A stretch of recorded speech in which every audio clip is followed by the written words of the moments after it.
So let's continue on and let's start talking about assess and mitigate the vulnerabilities of security architectures, design, and solution elements. So we're going to talk about client-based, server-based stuff, database security, large-scale parallel data systems, sounds fun, distributed systems, and some cryptographic systems as well there on the back end. Not a full-blown thing on cryptography, so that's coming, but we're going to talk about some of the systems we can use. So when we're talking about client-based, we're talking about like desktops and laptops. Could throw mobile devices in here, but we're going to talk about vulnerabilities of mobile devices a little bit later on their own. So I didn't really want to throw it in here just yet. But we want to make sure it has a supported and licensed operating system that's running. All right, that's going to help us with our security. We want to make sure it's updated all the time. Patch management. We have to make sure that these operating systems, or these client-based devices, I should say, are updated all the time. Verified, right? Make sure that what we're updating and what operating system and what applications are verified. And supported malware and antivirus capabilities. Make sure all those are installed, updated, verified, those applications I was talking about. Get your antivirus, the latest and greatest. If you have to pay for one, go pay for one. They have some free ones out there that are pretty decent. If you're in an enterprise type system, more than likely you'll have some type of site license, and that site license will allow you to have antivirus solutions throughout your enterprise. So you could install it on individual systems, and there's many as you need. And not only just your desktops and your laptops, but you could do some of those mobile devices as well. And like I said, we're going to talk about that a little later, but I keep mentioning it because they're client-based too. We're talking about things on this end of the client-server relationship right now. Something else recommended, a host-based intrusion detection system. We want to get that installed. We can have intrusion detection systems, intrusion prevention systems on our network, on the perimeters, right? Guarding the whole infrastructure or trying to protect the whole infrastructure. But remember that term that we keep talking about over and over and over, the layers of security? Right, the defense in depth. This gives us that defense in depth because we're all the way down to the client now. We don't have many more layers between us and the actual data that an attacker is trying to get to. So we want to have multiple layers again. So now we're going to have host-based intrusion detection. You might see it called a HIDS or a HIPS, H-I-D-S and H-I-P-S. Now, we could say the whole drive or sensitive information on the drive is encrypted. We could have strong encryption on our hard drive. Now, you don't have to encrypt the whole entire hard drive. You can just do, like we mentioned, just sensitive data, just certain areas on the drive. You might not want to encrypt the whole drive. That's going to increase your boot time and your access times and things like that. May not be very noticeable to you, but it's there. You will have to put in more credentials when you log in if the operating system is encrypted as well. So there are some pros and cons. You may want to just have a hard drive for your operating systems and applications, and then have a separate drive, physical drive, if you wanted it that way, for your data. So now what you do is encrypt that data drive and leave your applications and operating system alone. So all that data that you're storing now could be encrypted. And we know that encryption gives us that what when it comes to the CIA triad? Confidentiality, right? Because it gives us that privacy, that sense of security that we have that nobody else can see our data. It's private data. Whenever it's possible, make sure that the client operates on a limited account. It doesn't have administrative privileges. We had a term for that, least privilege, right? Only have as many privileges as you need to get the job done. And in enterprises, we do a pretty good job at this, right? We have it where employees may have certain rights to do whatever it is they need to do, but they shouldn't have administrative privileges. Now, if they do, that opens up a vulnerability for you. Let's say your employees in your organization, they all have administrative rights. And me, as a malicious user, I craft an email and send them an email. Hey, click on this link, check out the latest newsletter for the company. And I'll put your logo on there, I make it look real nice. And they click on it to see the latest newsletter. But now they just downloaded a Trojan. Well, that Trojan, or virus, let's say, or worm, whatever I put on there, now has administrative privileges because they opened it as an administrator. So that authorization could get passed on. Get away from the doom and gloom of that, and let's say they just make a mistake. With administrative privileges, they can make some pretty bad mistakes. They could change system files, delete system files, do things to the registry if they got nosy and started poking around. They could install and uninstall applications, maybe taking you out of your licensing agreements. And now your company is, well, it's considered breaking the law now because you're out of that license agreement that you had. You only paid for 100, and now you have this. Or maybe they bring in software that doesn't belong to the company and they got from a friend and they installed it on the computer. The administrative rights, that's a piece of cake. So we want to make sure they don't have administrative privileges. Now, whenever it's possible, a client system that's part of a continuous monitoring program and have it monitoring for vulnerabilities and patches. Always looking for this. We want to have this done without the need of an end user interacting with it, without them having to worry about this. Right? We could use like a network access control where before they attach, when they try to attach to the network, get on the network, it can check the health of that system.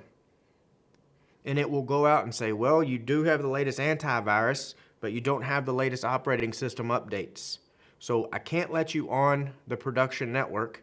I'm going to put you over here in a holding VLAN or a temporary VLAN, a separate network where you can go get the updates.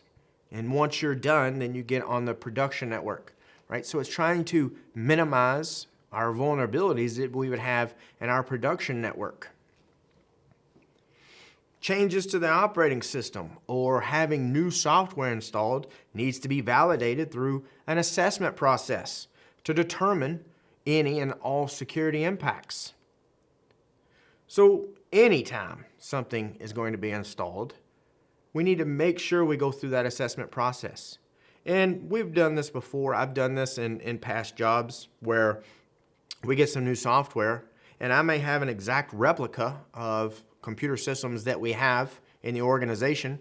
So what I'll do is install the software there first and test it and make sure everything is okay. Put it through that assessment process to see if everything is cool, right? To see if it's going to play nice. And then once I'm satisfied, then we can push it out. And if it's a site license, again, we can push it out to everybody or the ones that need that program. Now, what about server-based, though? These are pretty popular targets for attackers, all right, because that's where the good stuff is. Now, I'm not saying clients aren't popular targets because they're pretty popular as well, because we know servers have been popular targets for years. This is what they went after first, because well, that's where all the good stuff was, but they're kind of shifting focus. Their ultimate goal is to get the data, say on a back-end server, but now they're looking for the lower hanging fruit. And when I say they, I'm talking about malicious users or attackers. So that low-hanging fruit could be an unpatched workstation, not the hardened server, but we can compromise this workstation and use it to authorize ourselves to maybe get into the server.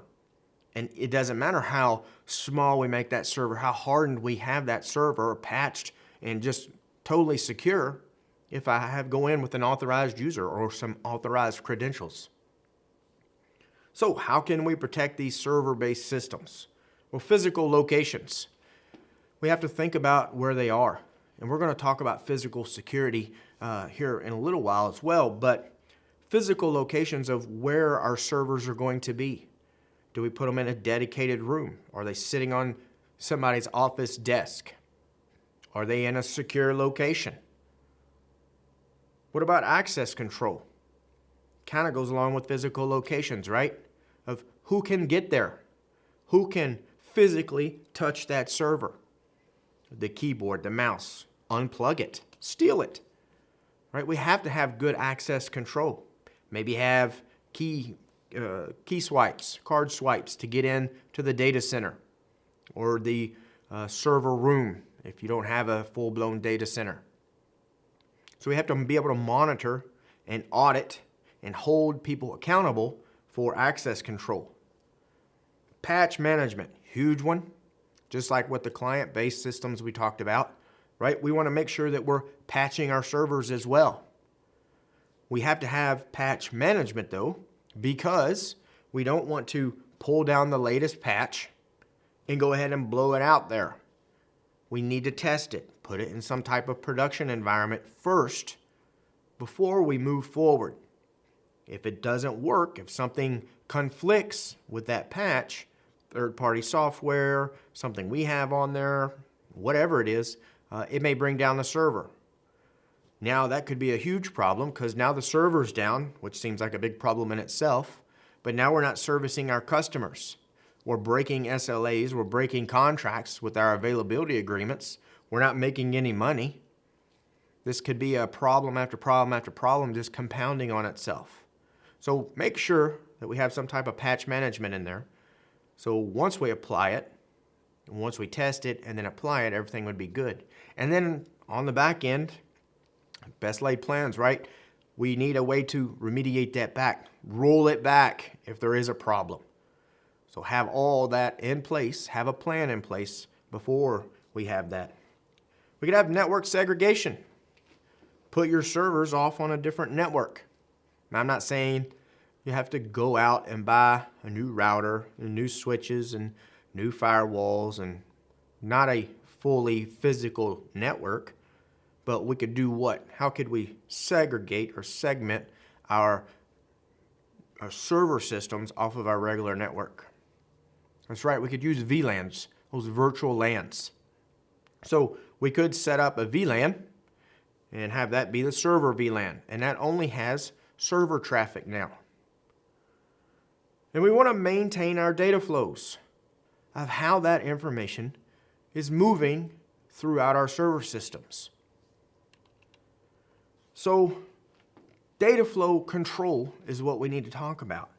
And this controls, or they are controls between components that enforce the data flow to only required recipients. And it's also data flow control is how the communication is protected if we require that. So how it's going to get from where it is to where it's supposed to be, only to the required recipients, not necessarily everybody or unauthorized individuals. So with this, we have the concept of least privilege should be employed. Again, only required recipients. That way we can ensure that data only flows to authorized people or authorized recipients and authorized processes. Now about database security. And yes, you're probably right. You're probably thinking, well, you should have added that in with servers. Yes and no. It is a server. You're absolutely right. But with databases, we go beyond just the server controls, server security we just talked about, because databases are their own little beast, right? They are the targets because of the data that they hold. So there are some security things we need to talk about in there specifically for databases, like inference, aggregation, data mining and data analytics, and warehousing.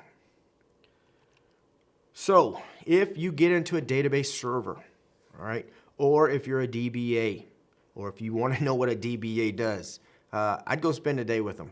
But inference is the ability to deduce, right? You're inferring, right? You're figuring it out. Sensitive or restricted information from observing available information of what's just out there. You may not be getting the sensitive data necessarily, but you're smart enough, you have maybe detective-like abilities where you can infer or deduce, say, well, they have this and they have this, so they probably have that. So users may be able to determine unauthorized information from what information they can access, and they probably don't ever need to directly access the authorized data. So let's just say, trying to think of an example off the top of my head real quick, but not that this is super sensitive, but what if somebody, you didn't know if somebody had vision problems?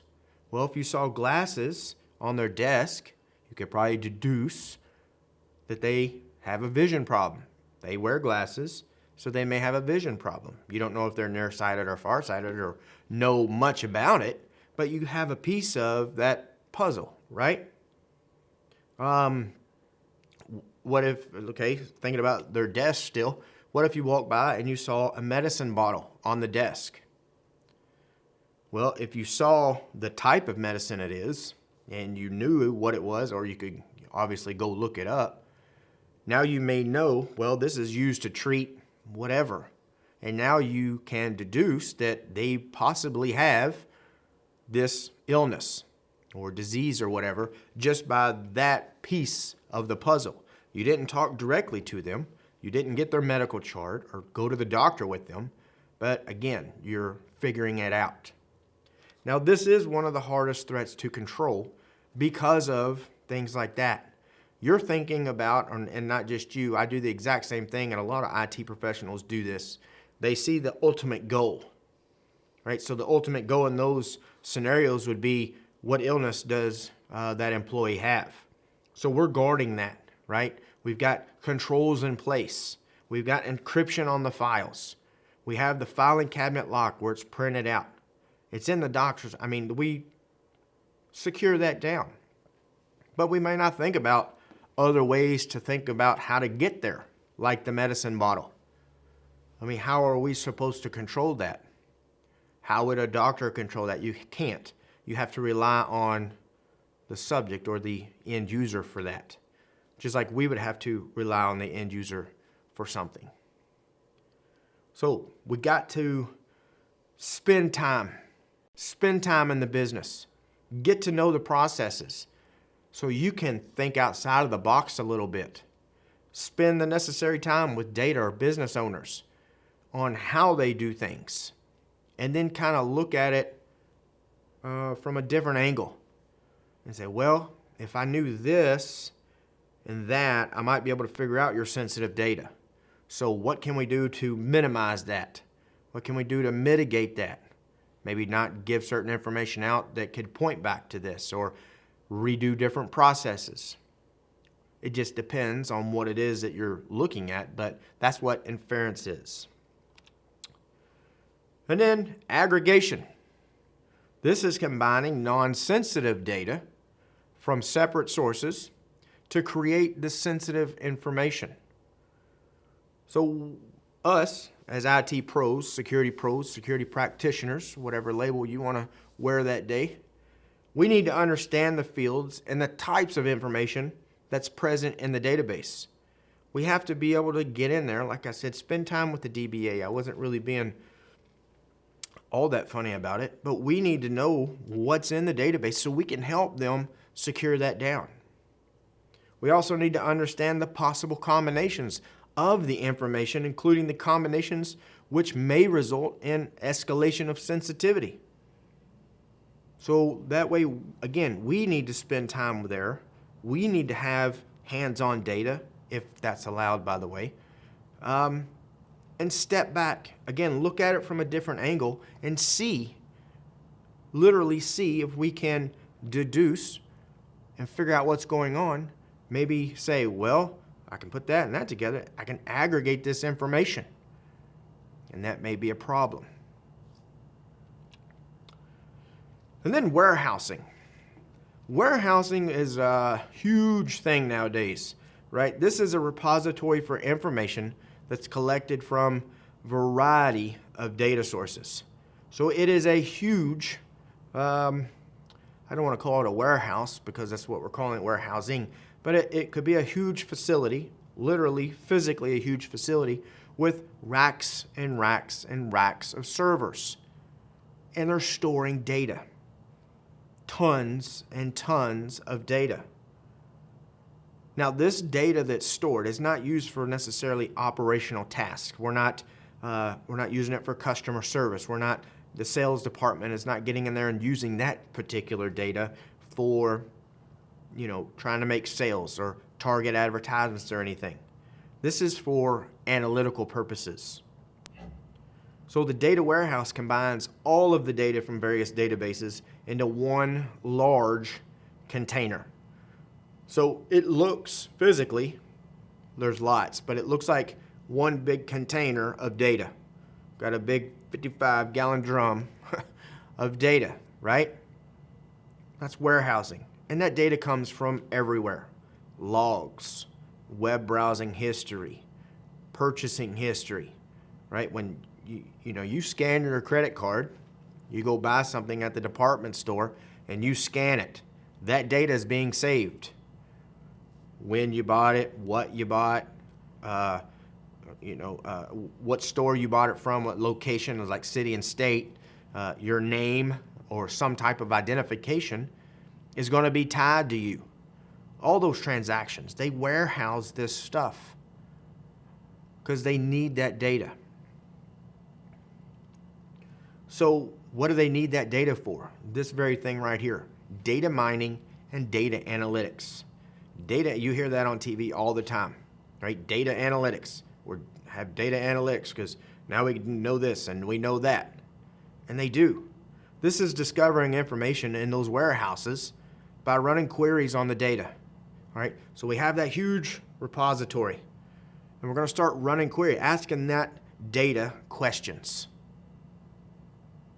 So a large repository, that warehouse is going to be required. That's why we have to do the warehousing first. And then we're going to run these queries to look for relationships, patterns, trends in the data warehouse of, well, I see every Saturday, Steve goes to this department store and he gets this, this, and this. So maybe on Thursday or Friday, we can send an ad for something.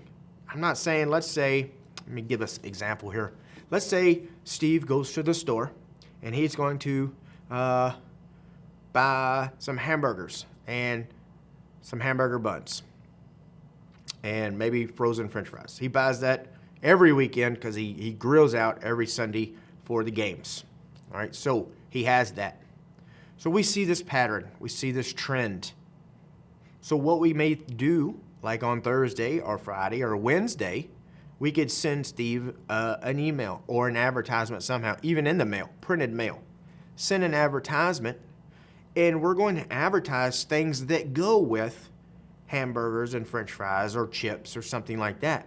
He may get an advertisement for soda, for hot dogs, for the deli of that department store or grocery store, for potato salad, maybe some sales for baked beans, picnic equipment, plastic cups, bags of ice.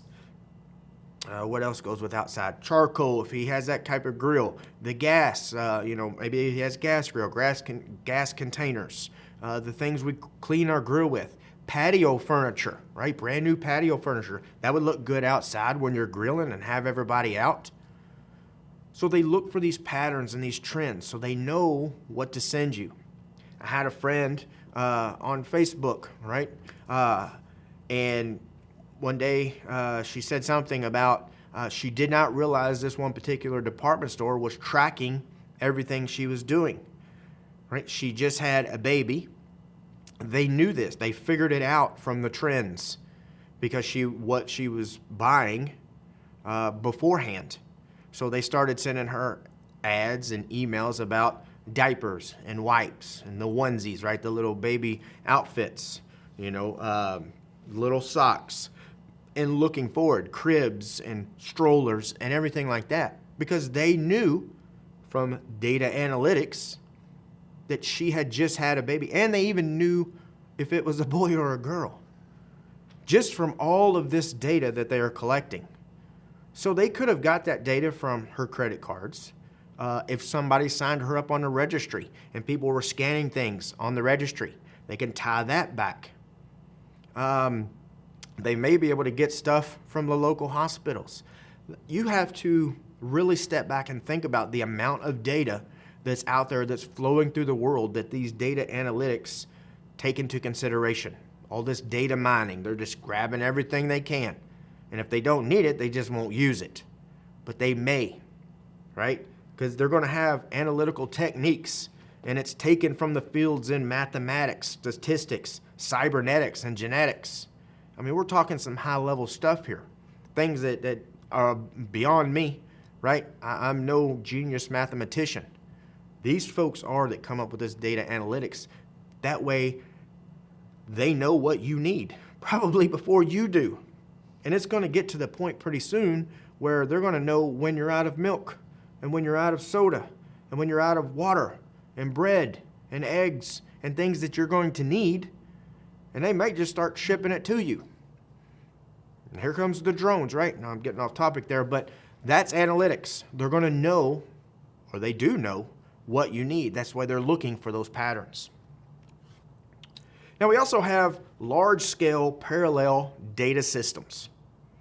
Now these take large amounts of information, kind of like what we've been talking about, but they break it up.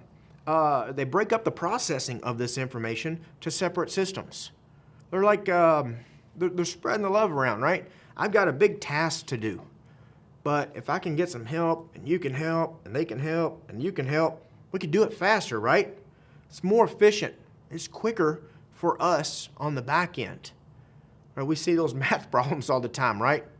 If John can dig a 2-foot hole in 1 hour, how fast can John, Mark, Steve, and Larry dig the same hole, right? 20 minutes or whatever.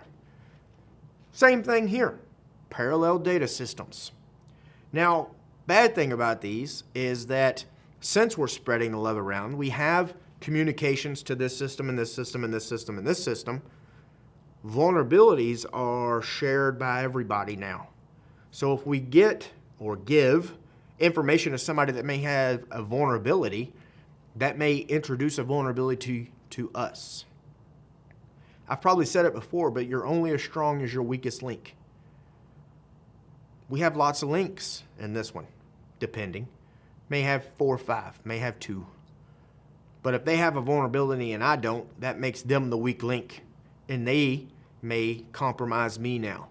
So we have to be mindful of that when it comes to parallel data systems. And then we also have something called distributed systems. These guys have been around for a while too. It's kind of hard for me to jump on board with this one just because I look at it from a security standpoint. But cloud computing, they outsource IT infrastructures all the time, storage all the time, or applications to third-party providers.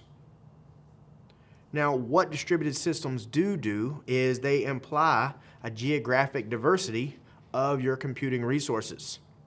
So we could have them in different regions, and we're servicing our customers more efficiently that way.